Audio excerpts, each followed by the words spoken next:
Welcome back, dear students. With continuation with the endocrinology. कल हमने thyroid gland किया था, आज आपको करवाऊंगा पैरा थायरॉइड ग्लैंड, जो कि काम करती है in coordination with the thyroid. तो ये थायराइड के अराउंड होती है, इसके लिए इसको पैराथायराइड कहते हैं। इसका डायग्रामेटिक आपको व्यूज़ मैं दिखा देता हूँ बुक से। कल ही हमने व्यू किया था, इसको दोबारा फिर देख लीजिए। तो ये थायराइड दी हुई है, इसका डॉर्सल व्यू देख लीजिए। इस जो थायराइड के दो लोब्स होते हैं, उन लोब में आपको दो छोटे छोटे डॉट नज़र आएंगे रेड कलर के, ये है पैराथायराइड। तो पैराथायराइड की 4 लोब्स होते हैं, ये थायराइड के पेरिफेरी के साथ में होती है, इसलिए इसको पैराथायराइड ग्लैंड कहते हैं। और ये एंटागोनिस्टिक काम करती है, कल मैंने बताया था, with the calcitonin hormone. So first इसका हम पोजीशन देखेंगे एंड स्ट्रक्चर मैंने अभी आपको इसका दिखाया ओवरव्यू, एनाटॉमिकली भी आपको दिखा देता हूँ। पोजीशन भी मैंने बता दिया है, इट इज़ 4 ने नंबर 4 होती हैं ये, और ओवल इसकी शेप है। एंड दे आर होली और partially embedded in thyroid, embedded होती है ये इन थायराइड, या तो होल थायराइड में होगी या पार्शली, पूरी तरह से या आधी एम्बेडेड होगी। And what are independent of all other development and function. So what इसकी डेवलपमेंट जो है एंड फंक्शन है, इंडिपेंडेंट है ये टू थायराइड, थायराइड से इंडिपेंडेंट है ये। सो इसका जो साइज़ है 6x3x2 होता है मिलीमीटर, और 0.0 ग्राम इसका वेट होता है। एंड इसका जो कलर है that is yellow. I hope आपको ये समझ आ गया होगा। साथ में इसको अगर आप ध्यान से देखो, these are eyes in the out growth on the pharynx, pharynx में ये आउट ग्रोथ की तरह होती है, बाहर को निकली होती है। इसको फर्स्ट टाइम देखा था रेनार्ड ने 1835 में। एंडोक्राइन इसके सेल होते हैं, इसमें जो होते हैं उसको कहते हैं chief cell. Other type of cell भी है, जहाँ से ऑक्सीफिल सेल है। तो इसका जो स्ट्रक्चर था वो सैंडस्टॉर्म ने दिया था।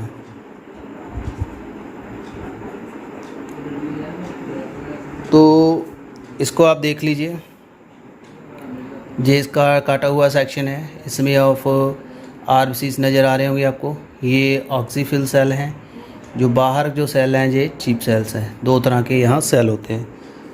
और हार्मोन्स क्या हैं इसके,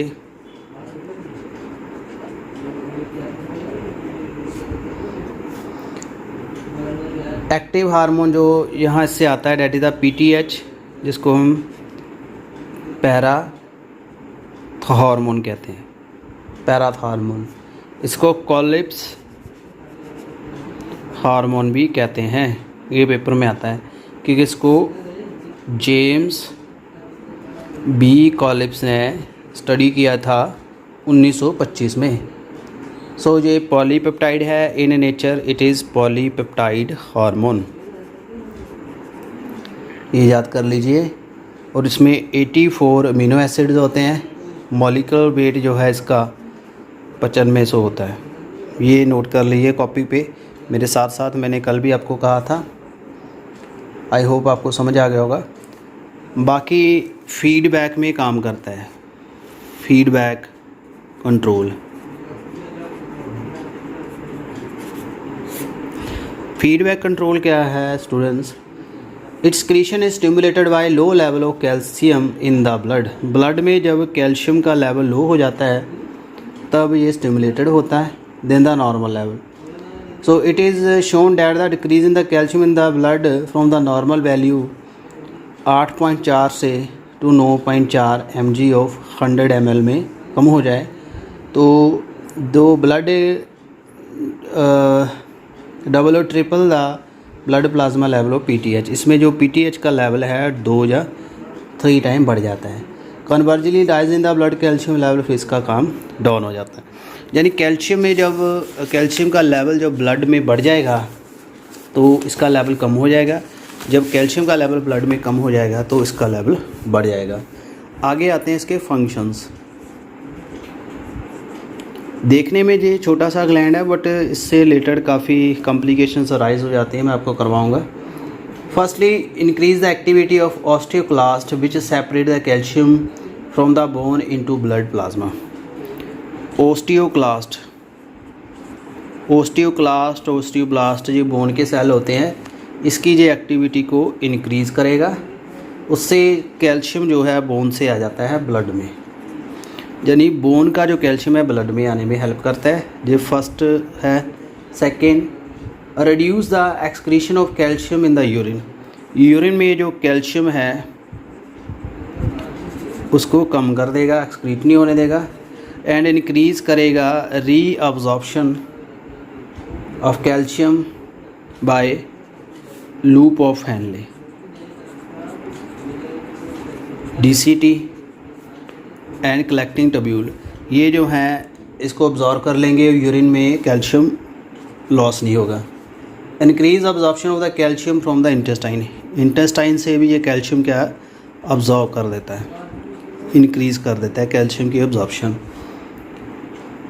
this show the parathyroid hormone and TCT of the thyroid are antagonistic. एक तो पैराथायरॉयड है, एक है TCT भी मैंने बताया था, थायराइड कैल्सिटोनिन जो है हार्मोन है, ये एक दूसरे के एंटागोनिस्टिक हैं। क्या एंटागोनिस्टिक हैं? ईच अदर के, but coordinate to regulate the calcium phosphate balance in body. ये कैल्शियम का और फास्फेट का लेवल बॉडी में बैलेंस बनाता है, दोनों hormone. Normal calcium phosphorus balance help in the normal growth of bone and teeth. और इससे जो नॉर्मल ग्रोथ है बोन एंड टीथ की होती है इन दोनों हार्मोन्स के कोऑर्डिनेशन वर्क से।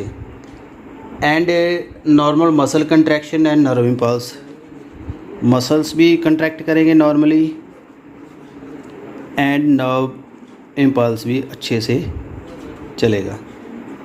Calcium also essential to the blood clotting आपको पता ही है, उसमें भी इसका रोल है।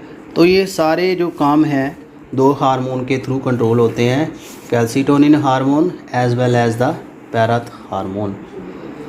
अब इसके दो कॉम्प्लिकेशंस आते हैं, या तो ये बढ़ जाए या तो कम हो जाए, hypo पैराथ hormone and hyper parathyroidism. अगर लेवल कम हो जाएगा तो इससे पैराथायरॉयड टेटनी हो जाएगी, पैराथायरॉयड टेटनी में क्रैम्प पड़ जाते हैं। Fall in the calcium, blood में कैल्शियम बहुत कम हो जाएगा, 6 mg हो जाएगा। एंड इसको कहते हैं हाइपोकैल्सीमिया, फास्फोरस बढ़ जाएगा, ब्लड में ज़्यादा बढ़ जाएगा एंड यूरिन में कैल्शियम लॉस होना बढ़ जाएगा। This cause the painful spasmodic contraction of the muscle face hand and feet. तो आपके जो फेस के हैं, हैंड के हैं, फीट के हैं, फिंगर के जो मसल है उसकी पेनफुल कंट्रैक्शन हो जाएगी। ठीक है, इसको कहते हैं कार्पोपेडल स्पाज्म, कार्पोपेडल स्पाज्म। तो इससे पेन होनी शुरू हो जाएगी। ये वोमेंस में ज़्यादा होती है इनके मीनोपॉजल पीरियड में, क्योंकि कैल्शियम कम हो जाता है और लेरिंग्स के ऊपर इफेक्ट होता है, इसलिए पैराथायरॉयड की एक्टिविटी कम हो जाती है। ये कंडीशन आ जाती है हाइपो में। बट जब इसका लेवल बढ़ जाए तो क्या होगा? इसका लेवल बढ़ने से ऑस्टिलियस फिब्रोसा हो जाता है, osteitis fibrosa, which is characterise increase the separation of calcium from the bone से कैल्शियम सेपरेट हो जाएगा। And due to the over activation of osteoclast, जो ऑस्टियोक्लास्ट हैं वो हाइपर एक्टिव हो जाएंगे। And causing the softening and bending of bone, जो आपकी बोन होगी वो सॉफ्ट हो जाएंगी और ईज़िली मुड़ जाएंगी, बेंड हो जाएंगी। इसको कहते हैं ऑस्टियोपोरोसिस। एंड वुमन में कॉमन है, मेनोपॉज जब आ जाता है। High calcium level in the blood, उसको कहते हैं hypercalcaemia. And the loss of the calcium in urine बढ़ जाएगा, ठीक है। It is called hypercalciuria. Urine जब ज़्यादा कैल्शियम करे उसको कहते हैं हाइपर कैल्सीयूरिया, यूरिन में ज़्यादा कैल्शियम है। And loss of the calcium in the urine बढ़ गया है। And some calcium is deposit in kidney tubule leading to the kidney stone, इससे किडनी स्टोन भी बन जाता है और यूरिन की आउटपुट जो है डिक्रीज़ हो जाएगी। सो उम्मीद करता हूँ आपको ये अच्छे से समझ आ गया होगा। अब थोड़ा डायग्रामेटिकली आपको दिखा देता हूँ ताकि आपको अच्छे से समझ आ जाए। तो ये देखिए यहाँ टेटनी हुई है हाइपोकैल्शियम, जो हाइपोथायरॉयडिज्म से क्रैम्प पड़ गए हैं, यहाँ सूज गए हैं, मुड़ जाएंगे पूरी तरह से।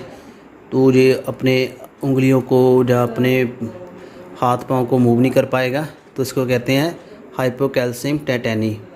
फीडबैक कंट्रोल क्या है इसका, ये देख लीजिए। लो calcium level in blood, blood में जब कैल्शियम कम हो गया, increase release of parathyroid, parathyroid का लेवल बढ़ जाएगा। उसके बाद होगा increase absorption of calcium, intestine में कैल्शियम बढ़ जाएगा। Decrease excretion of calcium in the kidney, kidney से कैल्शियम अब्जॉर्प्शन बढ़ जाएगी, यूरिन में कैल्शियम नहीं जाएगा। Increase the release of the calcium from the bone, bone से कैल्शियम आना शुरू हो जाएगा और लेवल ऑफ कैल्शियम ब्लड का बढ़ जाएगा। जब लेवल बढ़ जाएगा तो पैराथायरॉयड का लेवल कम हो जाएगा। तो ऐसे ये काम करता है। बाकी ये देखिए relative effect of thyroid and parathyroid, parathyroid and thyroid के दोनों के इकट्ठे इफेक्ट शो किए हुए हैं। जी कैल्सीटोनिन हार्मोन है, ये सी सेल से आएगा थायराइड के, पैराथस से पैराथायरॉयड आएगा। तो पैराथायरॉयड हार्मोन आ रहा है, कैल्सीटोनिन आ रहा है, तो अब्जॉर्प्शन कर रहा है पैराथायरॉयड सारी आपकी किडनी से भी कर रहा है, ब्लड बोन से भी कर रहा है, तो ब्लड में कैल्शियम बढ़ा रहा है। तो ये जो है बोन में कैल्शियम लेके आता है, यानी कैल्सीटोनिन ब्लड में कैल्शियम करता है कम, तो पैराथायरॉयड ब्लड में कैल्शियम बढ़ाता है, इसलिए ये एंटागोनिस्टिक है। Mobilization of calcium from the bone ये कर देगा। Reabsorption of the calcium in the renal ये कर देगा। इंटेस्टाइन से कैल्शियम अब्जॉर्ब कर लेगा, तो कैल्सीटोनिन इससे नेगेटिव काम कर रहा है। सो दोस्तों कैसा वीडियो लगा काइंडली मुझे कमेंट करके बताना, और बाकी के यूज़फुल वीडियो के लिए भी चैनल के साथ बने रहिए। Thank you very much, stay happy.